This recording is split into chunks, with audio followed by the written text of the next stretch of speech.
The sound is working, so it's time to clap, and then we are starting to talk about Walter Trude Anderson's influential paper. Why is it influential? Because it was written in 2000 or published in 2003. It's quite some years ago. And he already predicted this time that we are living right now. So that's why I believe it's very interesting that somebody already had all the small threads of information in his head, and then through his fingers, then he created this paper. And that information is about what we are now living in. Mr. Anderson, like I said in my previous video, Mr. Anderson, Walter Trude Anderson, is saying that we are living in, actually he is saying that we are living in a third industrial revolution. While the first industrial revolution was the steam machine, the chuku, the possibility of trains, and also the factory machines. The second industrial revolution was the electricity, which we are using now a lot. Think about a life without electricity. Yeah, it's fun to go to a summer cottage for a weekend without electricity, but it's much more even funnier and pleasant to come back to your home where you can charge your phones. And all right, anyway, so we're getting sidetracked here. So yeah, and the third industrial revolution is where we are now living. So that relates to computers, telecommunication, microorganisms, new materials, robots, and biotechnology, which then is going to affect not just economic, but also warfare. What else he mentioned here?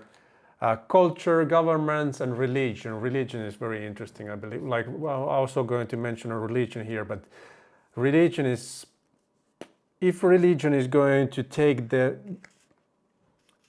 new technology as their main power,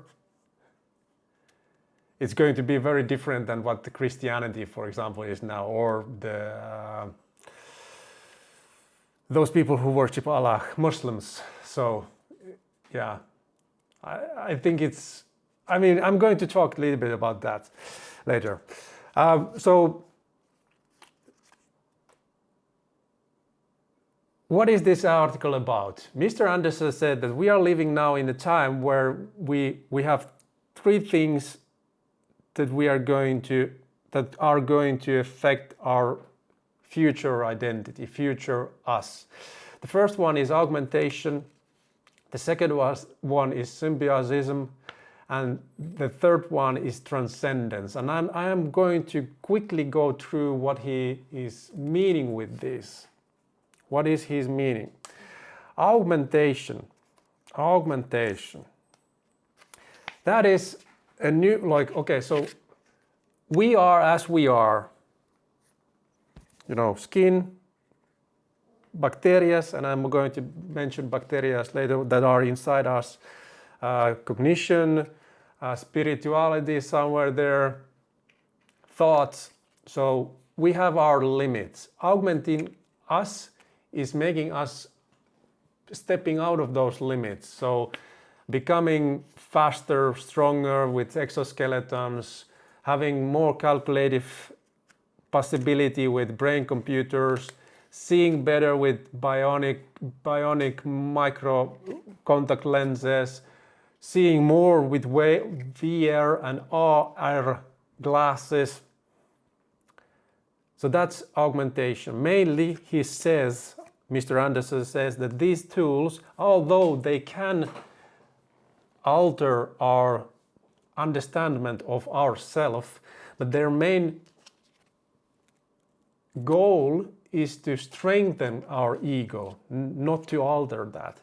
So that said that when we are using, for example, glasses that we can see, let's say magnetic fields, which we cannot see with normal eyes.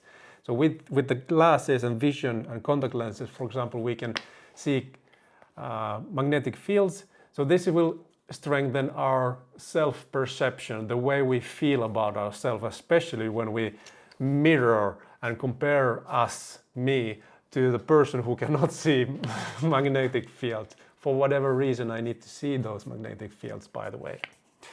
That's augmentation. Okay, so symbiosism is when we are becoming dependent with something else. And that something else is also depending on us. A classic example is bacteria and digesting system. The way bacteria work in our, not just us, but in any animal digesting system. The bacteria are there to help the digesting system to process the food, and the food is there to help the bacteria to hang out and be able to live. And the digesting system is as the earth is for us, the digesting system is for the bacteria, and they are dependent on each other. Now this gets weird. So we have cars, we have tools, we have computers, cameras, lights, but those tools, they don't need us the way we need them. I mean, if we stop exist, the tools, they kind of just because they don't have cognition, they don't think, they don't have anything intelligent going on in them. But now when we are creating with AI systems, we are creating these smart, intelligent AI systems and robots and just individually acting organisms, mechanical organisms, they might become dependent of humans. And this is the symbiosism that Anderson is talking about, where we are heading. I believe we are from these three categories and phases. We are in this symbiosism phase where in an early stage where we are creating a computer and technology for us, and then we are going to become dependent on that, and that I hope this machine is going to become dependent of us too. And together, as Mr. Anderson mentions, it's like in the Matrix movie, by the way, silly Anderson, the Matrix. Well, everybody knows what is it about. Anyway, in the Matrix movie, it's the way that the machines are dependent of humans, and they harvest the human energy and the body, and the human energy is like as a benzene, as a gas, as something that fuels the engine of machines. And I guess in that Matrix world, actually, the machines are also something that kind of keeps up the system, everything that works there, and that's why humans are dependent on the machines. I truly hope that humanity is not going to go that far where the machine is a toxic environment. Anyway. So with this clicked, very much aligned, fused connection between human and machine, we might create, not we, but together the human and the machine might create something much more, and something much more than just human and the machine. It might be like a human machine, like a cyborg system. It's I don't think nobody knows that yet. We just have that in the interesting thing about this is that humans, of course, we have a lot of writers, sci-fi writers and storytellers, and we know what a cyborg is. Like it's a human who is enhanced with computer or machines, but that's just the human's part of understanding what might be the result of human-machine interaction.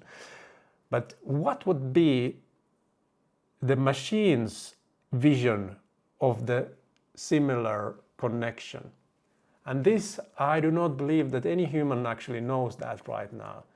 So that might be a very interesting thing, like a machine's version of a cyborg. So that's some symbiosis. Quite a long story there. Sorry about that. Anyway, there was an example in this article about Mr. Anderson mentioned Dan Simon's Hyperion series, where it's in the future, and this is a sci-fi, obviously. A Roman Catholic Church has adapted a super technology that can bring humans back to life. And now they then administer this power over their church members and those who are believers.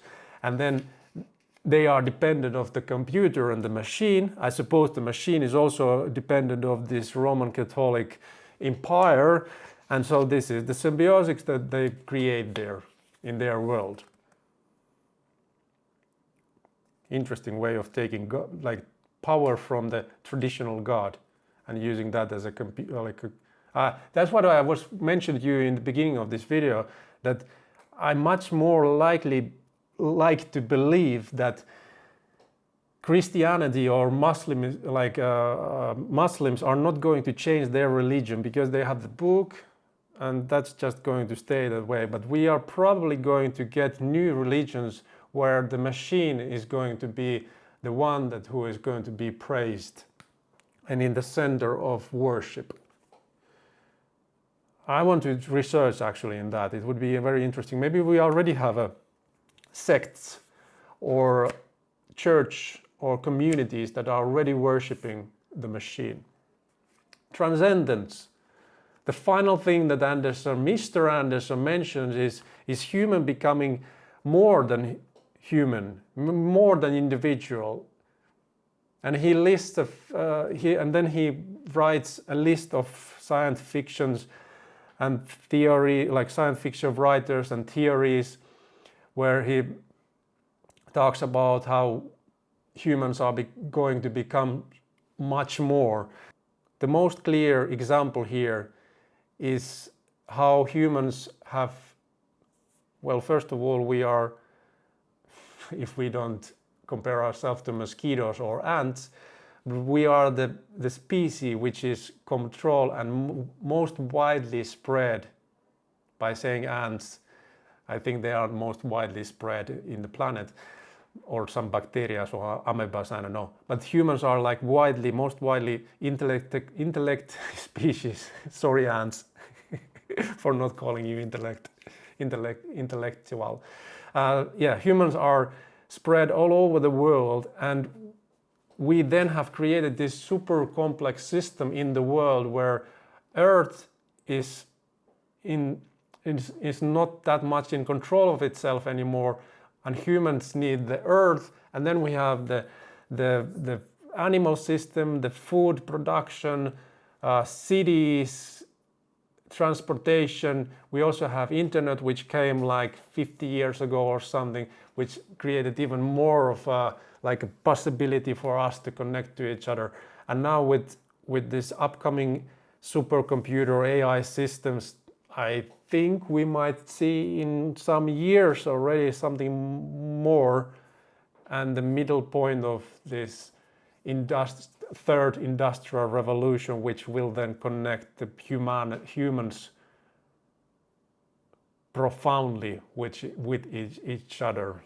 I don't know how that's going to happen, because now we are just going to jump a little bit in a different topic, but we still have on our planet countries that are very closed upon, like very different culture. Europe, just think about it. Europe, America, Russia, India, Brazil, China, North Korea, South Korea, and how humans differ in there. And I think actually Anderson mentioned this, that in the future there might be more diversity in human intelligence based on the humans' ancestors, so our fathers. Let's say that if our fathers and mothers were intellectuals, academics, we also become something, might and hopefully become like more wiser, more intelligent than they are. Our children will then become more intelligent than we are. And this happens in a free society. I'm not going to name any society or any countries here, but those society who give possibility for humans to become wiser. They do not suppress people to just on the level of animals. So yeah, so this transcendence is might actually go into two directions. My name is Konstantin Nikkari. I would invite you to stick around with me and watch my next video. See you later.